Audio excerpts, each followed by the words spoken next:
Hello, everyone. Today is Friday, March 10th, 2023. And thank you for joining me on another episode of Real Estate, Real Life, Real Talk, and Real Live with Damon the Agent. Um, I was gone last week because last week was my birthday. So I want to thank everyone who actually wished me a happy birthday last week. I really appreciate you all. I put on one of my posts, excuse me, a cash app saying that you all can cash app me 51 cent, and I appreciate to all those who did cash app me 51 cent. I thank you very, very much. So without much further ado, let me begin like I always begin with the subject of real estate. Now today's topic is going to be about stale listings. Some people may say, well, what's a stale listing?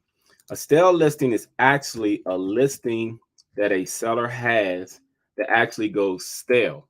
And there's many reasons why the listing actually goes stale. And I'm going to elaborate on those reasoning why the listing actually goes stale. And just to let you all know some insights on that. So for those of you who are considering listing your house soon, that you'll have a clear understanding what a stale listing is. So that way your house sells and that it does not just stay on the market and the listing just remains stale. So let me begin. What is a stale listing? A stale listing is when a house has been on the market and it has been on the market for a long time and it has not sold at all. So normally when a house is sat on the market for a while, what tends to end up happening is it becomes stale, just like with bread. Bread, if you don't use it after a certain time, it becomes stale. The same thing with a house. When a house has been on the market for a while, and it's just on there for weeks and weeks turns into months, that becomes a stale listing because then the house becomes stigmatized like something's wrong with the house and why hasn't it sold. So let me elaborate on the 5 basic reasons why a house does not sell when it's just sitting on the market for a while. The number one reason is it is overpriced. Most of the times when houses are overpriced, um, especially when they're substantially overpriced, they buyers tend to think one or two things. Now, I wrote some notes down, and I just want to read from my notes. Number one, when the house is being overpriced, many buyers who view a house substantially overpriced tend to think one of two things.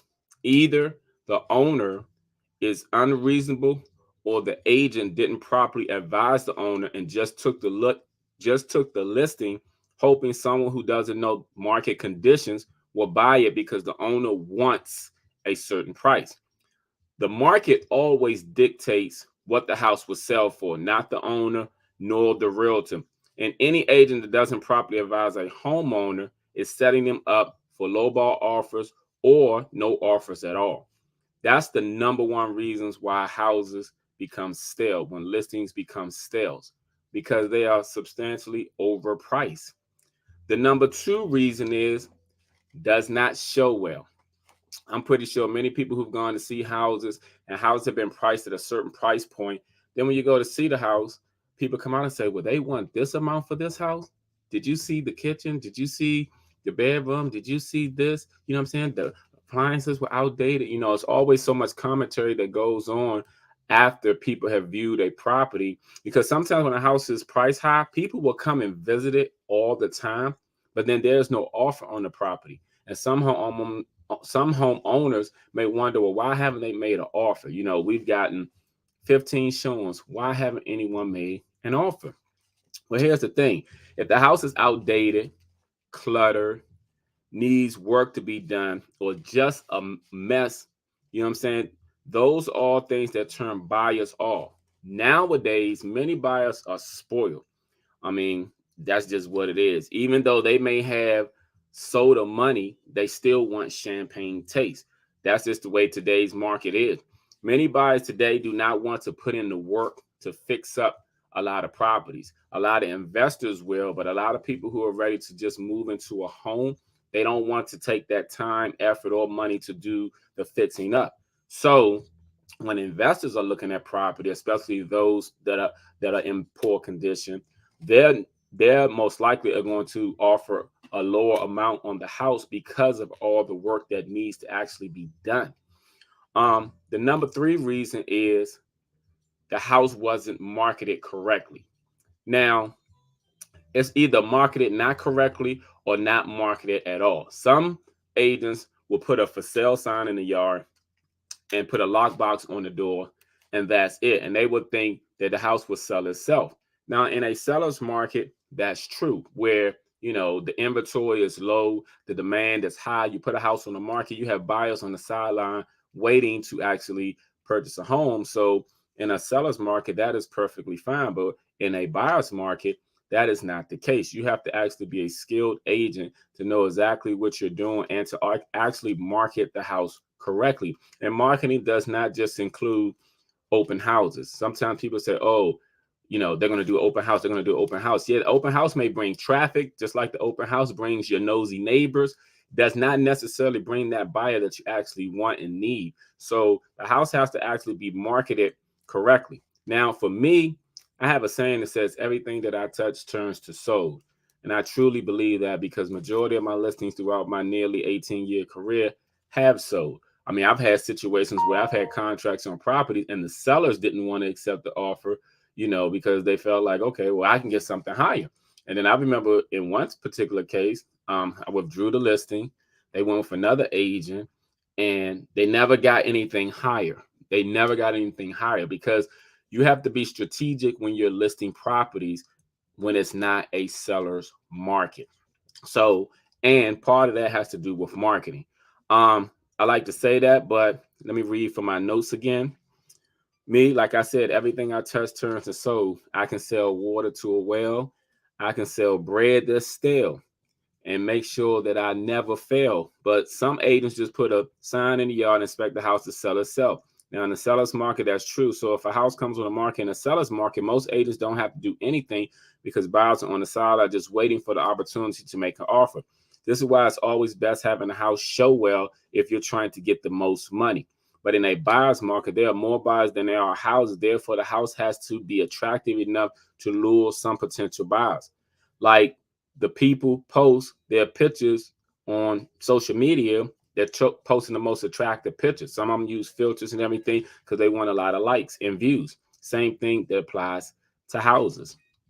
Now, number four, the fourth reasoning is not having the right agent for you as a seller. All agents are not created equal. Everybody has different personality traits. You have to have the right one that's going to properly communicate things to you as a seller, and at the same time, you have to have the one that knows how to negotiate very well. I heard something. I was speaking with an investor earlier this week, and he told me that he had spoke with this was a savvy investor. He told me he had spoke with another agent, and the agent that he spoke to said that she said that she doesn't care about the market. She's gonna list the house at whatever her seller wants, and that is doing a great injustice to the sellers. Let me explain why. For example, everybody wants what they want. Okay. I mean, people want $1 million. But a lot of times, if your house is listed, let's say for $1 million, and your house is only worth like 750 or 800,000, buyers are so savvy today that they do their research. They're not going to offer you $1 million just because you want it. They're going to look at what has sold in that area that is subject to your particular property to see if that's justifiable. And at the same time, as I mentioned before, the condition of the property plays a huge role. Now, investors will always offer lower than what market value is because they're trying to make a profit. When you're talking about a buyer who's actually going to buy the house, move into the house, they do their homework. They're very savvy. So for a seller who does not end up getting what they want, they feel like the realtor has let them down, especially if the realtor did not properly advise them.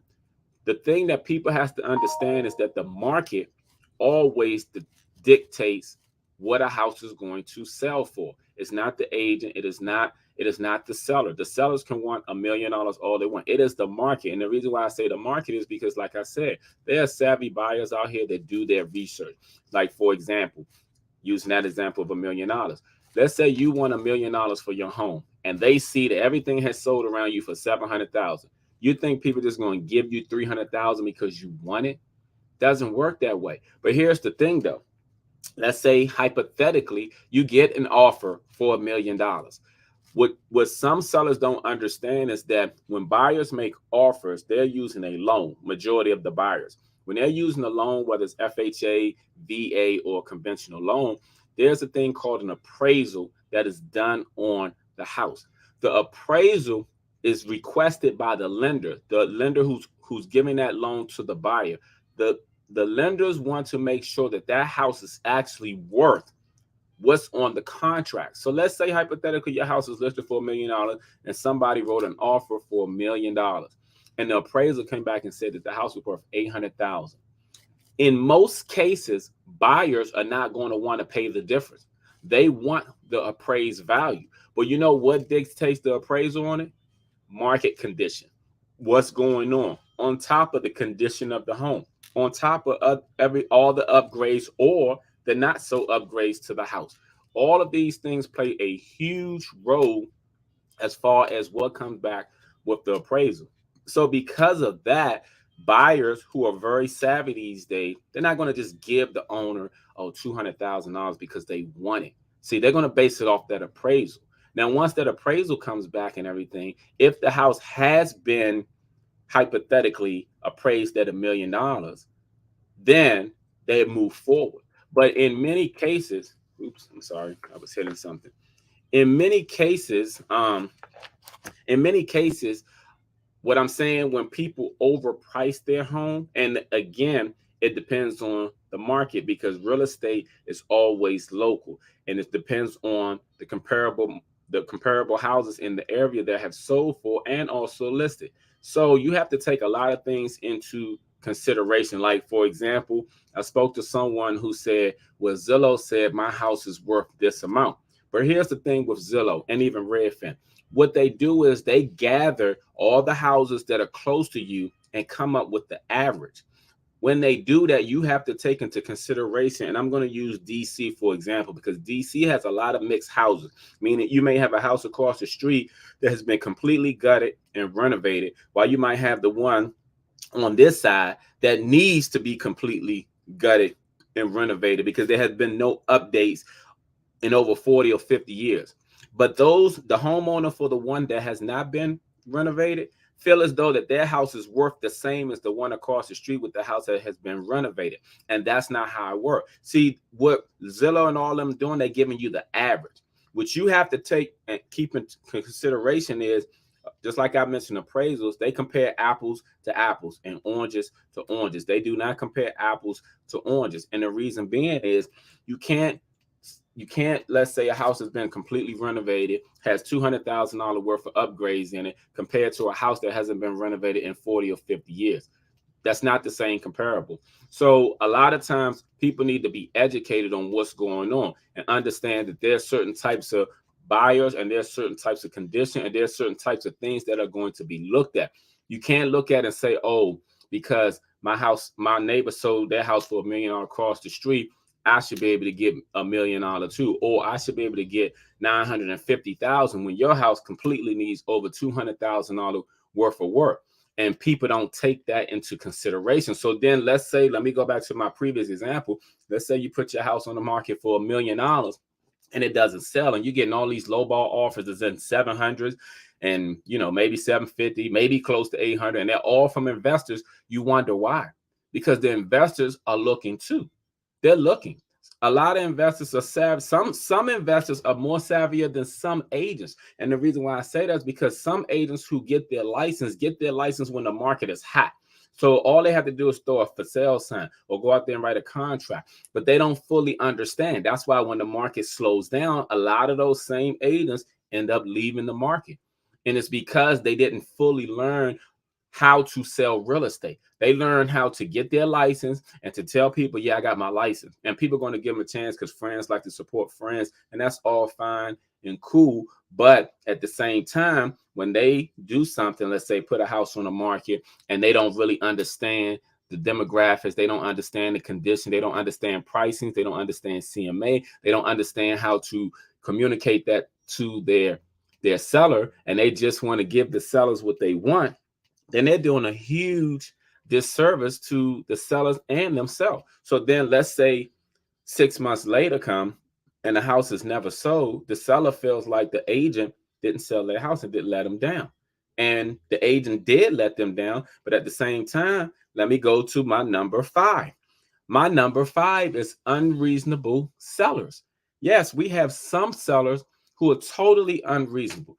Everyone thinks their house is better than their neighbor's house. I don't care where you go. You know, they feel like they put an extra light bulb in, they did some flooring, they feel like, the house can be smaller, and the neighbor house could truly be bigger, but at the same time, they still feel like their house is better than the neighbor. So keeping up with the Joneses is an ongoing thing in many communication, and with so much information today, such as HGTV, such as Zillow, such as Redfin, there are many people who actually think that they know more than the actual professional, when reality is they don't. That's why they don't get the same results. And I've had this conversation with a client of mine one time before, because the client had told me that his uncle used to sell real estate and his uncle said this or that. So here's the question I posed to him. I said, let me ask you a question. Why your uncle not selling real estate right now? He said, oh, my uncle put his license on referral basis. I said, well, if your uncles was selling houses, he wouldn't have put it on referral basis, because I don't know anybody that's just going to making money on referral basis when they're right there have the opportunity to make money. And then on top of that, I explained to him that the information that your uncle provided you was outdated, just like the software in your cell phone. Like, for example, if you have an iPhone 14 right now, and then you tell me, you show me your uncle's phone and he got an iPhone 7, his phone is outdated. And the same goes with the information that the uncle had provided to his nephew. And I was giving him the most updated information, which was the iPhone 14 version with the latest software update. Because like I had previously mentioned, as realtors, we have to continuously take continual education classes. We have to be on top of the latest update, the latest laws, to understand and let that and relate that to a lot of people so they can fully understand. But here's another thing. It's also about location, location, location. Just like I just mentioned about DC, people need to take into consideration what goes on, like what's going on right now in, let's say, Houston, Texas, is not the same as what's going on in Brooklyn, New York. What's going on in Brooklyn, New York is not the same thing what's going on in Tallahassee, Florida. What's going on in Tallahassee, Florida is not the same thing that's going on in Nashville, Tennessee. What's going on in Nashville, Tennessee is not the same market that's going on in Atlanta, Georgia. What's going on in Atlanta, Georgia is not the same as what's going on in Los Angeles, California. What's going on in Los Angeles, California is not the same market as going on in Washington, D.C. And when I say these markets, the reason why I'm saying these markets is real estate is always local, local, local. So when people tend to look at the media and they look at the news, and then the media is talking about the housing market or talking about whatever it is they're talking about when it pertains to real estate, you have to understand they're talking from a national point of view. And then when it pertains to local, even local can go down because every community is different. Like in the DMV where I'm at, Springfield, Virginia is totally different from Silver Spring, Maryland. Silver Spring, Maryland is totally different from Southeast DC. So what I'm saying is every community is different. So even though we may be local in this particular area, you got to understand what goes on in each of those neighborhoods is totally different. The value of homes is totally different. So you have to strategically and also know exactly what you're doing in order to get the most price so that you do not end up with a stale listings. I've seen quite a few stale listings, and there are many reasons why they stale. Like I said, I went over this 5. I'm going to repeat. Number 1, the house being overpriced. Number 2, the house doesn't show well. Number 3, the house is marketed incorrectly or not at all. Number 4, not having the right agent for you, the seller. And number 5 is having unreasonable sellers who just want what they want. Now, here's the thing. Everybody wants what they want. And then when they don't get what they want, they tend to want to put the blame on the realtor, when sometimes it's the seller. Because even though you may want what you want, the market dictates what you're going to get. Not that realtor, not you, the seller. You can want $1 million. Doesn't necessarily mean you're going to get $1 million.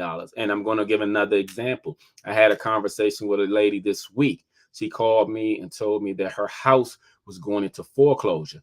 And then she said that I asked her, was there a sale date? She said, yes. She said this week, which was today, March 10th.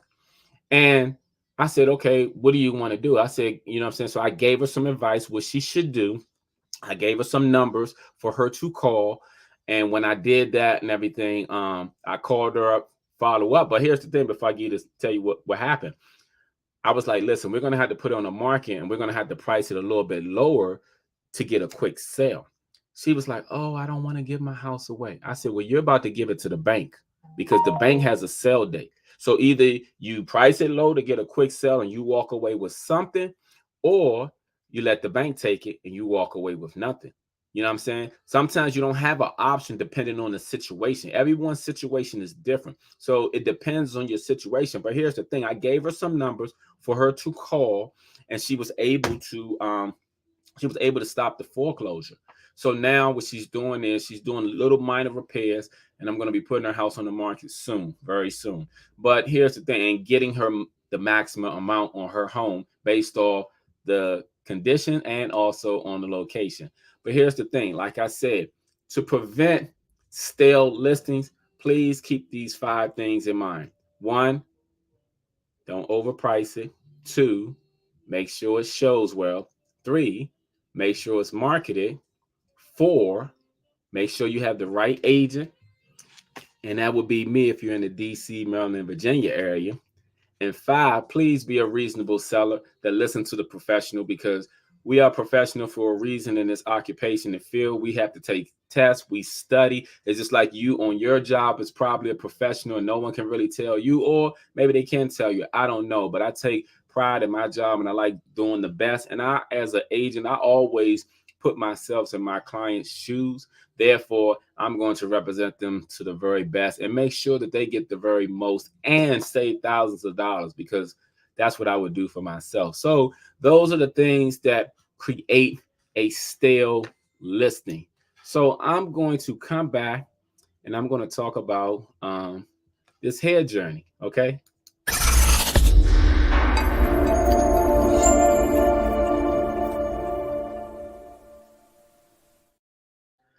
All right, people. I'm going to talk about this hair journey because I've had people who ask me about my hair, and people have said, whoa, your hair looks different. I've gotten quite a bit compliments on it, and I'm going to share the reasoning behind my hair journey. Okay. First of all, I'm going to show this picture of an agent who said, I remember when your hair was like this. And I said, yeah, that's my picture when I was at Remax. They said, well, what made you grow your hair? And I didn't even know you can grow hair. So I explained to them that the hair journey started back somewhat in 2020 when my daughter Zariah was born. And it came confirmation to me in 2021, like when she was about a year old. Like when I was bald headed, I was going thin on top because of one of my daughters who was actually stressing me out. That's the daughter that I raised. She was stressing me out a lot. So my hair was going thin on top, and being a single parent, trust and believe, kids can stress you out, especially when your phone rings all the time from schools, when you're trying to put them in the right thing and do the right thing for them, and it seems like nothing is working and you're the only one, and then you got to pay all these bills and you got to take care. So I was in that position. So my hair was thinning on top. So one day I took a shower, and when I took the shower, I shaved my head. This was back in 2012 or 2013. I can't remember which year.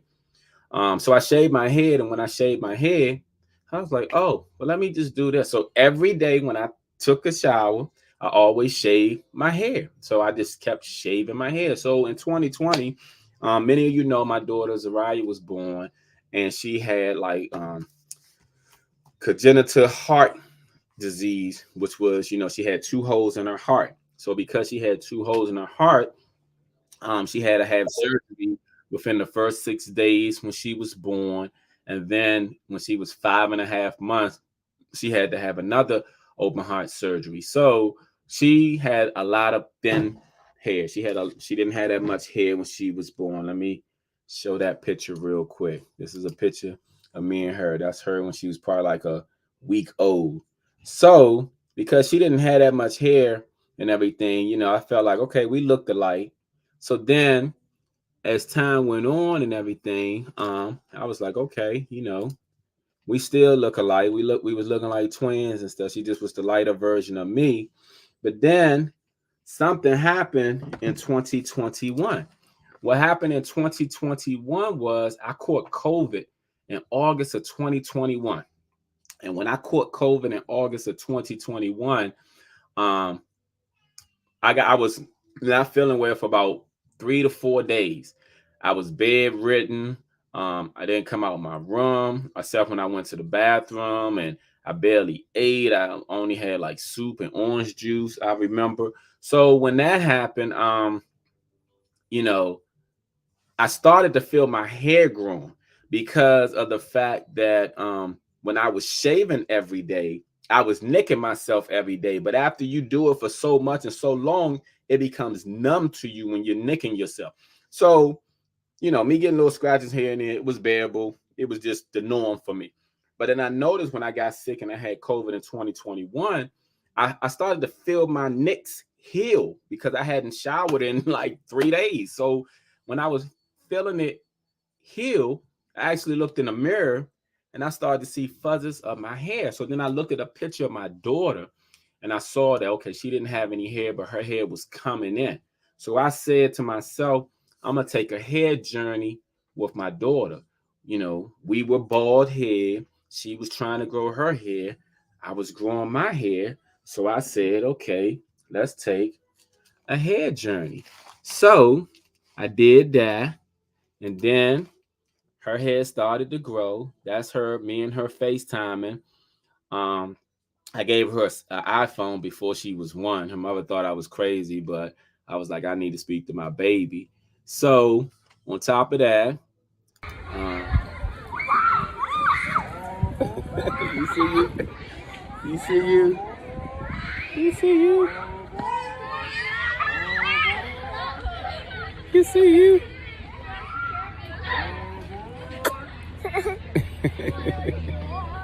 It's my baby. And this was me last week and everything. So this hair journey of mine has been like I said, you know, if it was not for COVID, I'd probably still be bald right now. But like I said, by me catching COVID, and like I said, I was looking at my baby, I was saying to myself, okay, well, she don't have no hair. I ain't got no hair. She growing her hair. Let me grow my hair. So I decided just to grow it back. And to my surprise, I wasn't thin on top like I was. I mean, I'm still a little thin, but I wasn't like I was previously. And I knew why, because stress kills.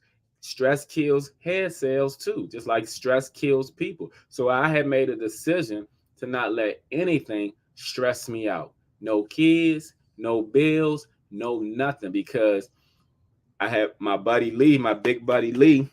He always told me that what you can't do, you can't do. What you can do, you can do. Even when it pertains to bill, what you can pay, you can pay. What you can't pay, you can't pay. When it pertains to kids, you can only control you. You know what I'm saying? You can show your kids the way, but you can't make them do certain things. So I had started to take his advice when he used to give these things to me, and I just started to not stress myself as much. I started to not worry about the things that I used to worry, because like he said, things are out of your control. Because when you worry, and then biblically, when you worry, that means you don't have faith, because faith without work is dead. How can you have faith and worry at the same time?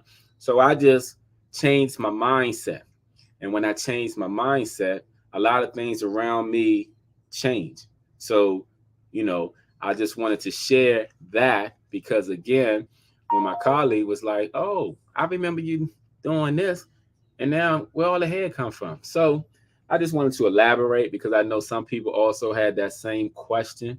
So I just wanted to share that so people can fully understand. And then as I was doing, I said, okay, let me let my beard grow some more because I would shave my beard down and everything. I think last time I shaved it down might have been the summertime or something. I can't remember. But either way, I just decided, different looks and everything, but I'm still the same old person. I'm still the same. And when it pertains to real estate, um, so I hope that elaborated some things, even though I don't have to explain things to anyone, but I sometimes don't mind being an open book, sharing my stories, because I know at the same time, by me sharing my story, it may help someone and it may give you a greater insight on me as a person. And I like to be like personable with people because I am a people person at time, but at the same time, sometimes I can't stand people because we all at one point or another want to be to ourselves, but at the same time, we also at one point or another want to be around people and want to be loved by people. So that is me and mine. So let me come back with the recap on today's show.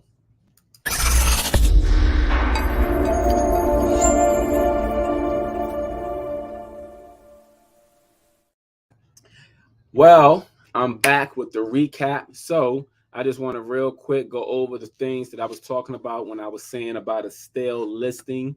Stale listings are listings, houses that have been on the market for a while. So reason why those houses have been on the market for a while. And because they're on the market for a while, they become stale after a while. Just like bread at the grocery store that's been on the shelf for a long time. They become stale, get to the point where people don't want it. People want to know what's wrong with it. Same thing happens with houses. If you do not do the things to necessarily, your house will not sell. And if you do the things correctly, the house will sell. I am great. I have over a 90 something percent sell rate when it pertains to my listings because everything I touch turns to sold. Been saying that since 2005. But again, the number one reason why houses don't sell, they're overpriced. They are overpriced. If you price a house right, I don't care what it is, it will sell. Somebody will buy it. When you overprice it, people are going to want to come see why this house is costing so much. And people will look at it and say, oh, they want that for the house. That house ain't worth that, but they won't make an offer. And some sellers was like, well, why don't they just make an offer? And again, the reason they don't want to make an offer is because they think you're an unreasonable seller or the agent just took the listing. So number one, overpriced. Number two, the house doesn't show well. Please make sure your house is always showing ready because people come in there and they look at everything.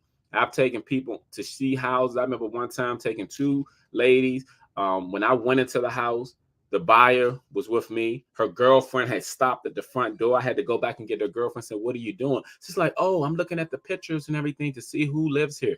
I said, but you're not even the one buying the house. Your girlfriend is. So you need to stay with us.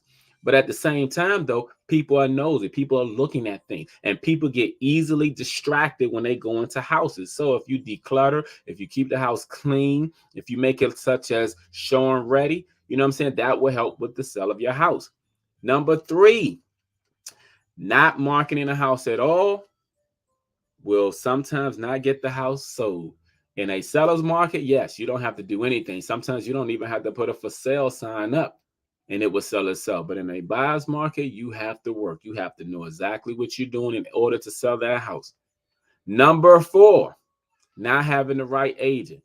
Listen, I feel personally like I'm the right agent for everyone because I've had all types of clients. I've had black, white, African, Asians, Indian, straight, not straight. I've had them all, short, tall.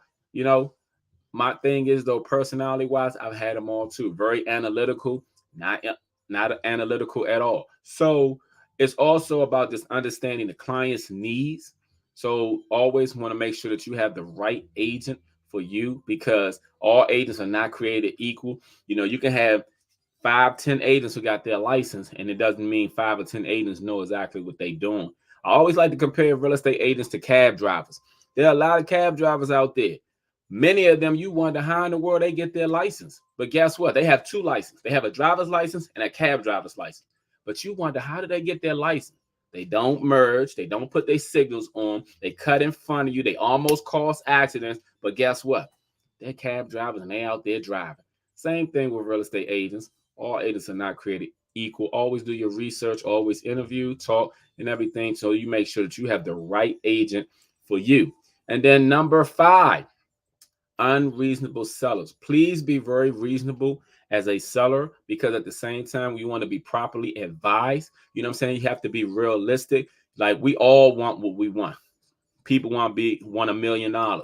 You know, the reality is what the reality is. And remember that when it pertains to real estate is always about location, location, location, and the condition of the home and the comparables around it. So these things play a huge factor as far as the value cost of your house before an agent can even put it on the market. So here's another thing to take into consideration. Of course, the higher the house sell, the higher an agent gets paid. But if you're unrealistic, the house is not going to sell. And the thing about it is, though, is the agent nor you are going to get paid if the house doesn't sell. So please be reasonable.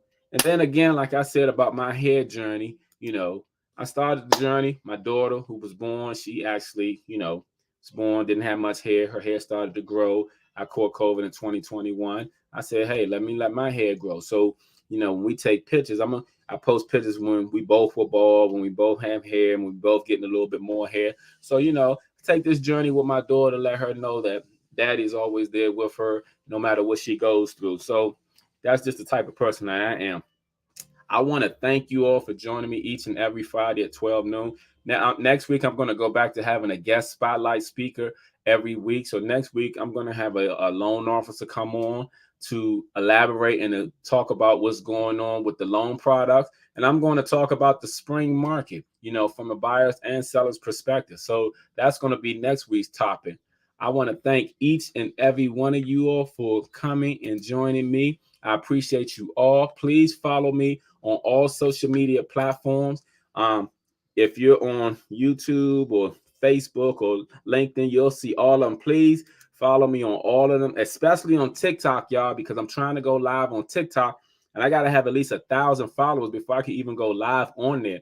And I think I got 500 and something. So I'm like pretty much halfway there, but I'm not all the way there yet. But I need your support. I greatly appreciate each and every one of you. I want to thank you all for saying happy birthday to me again last week.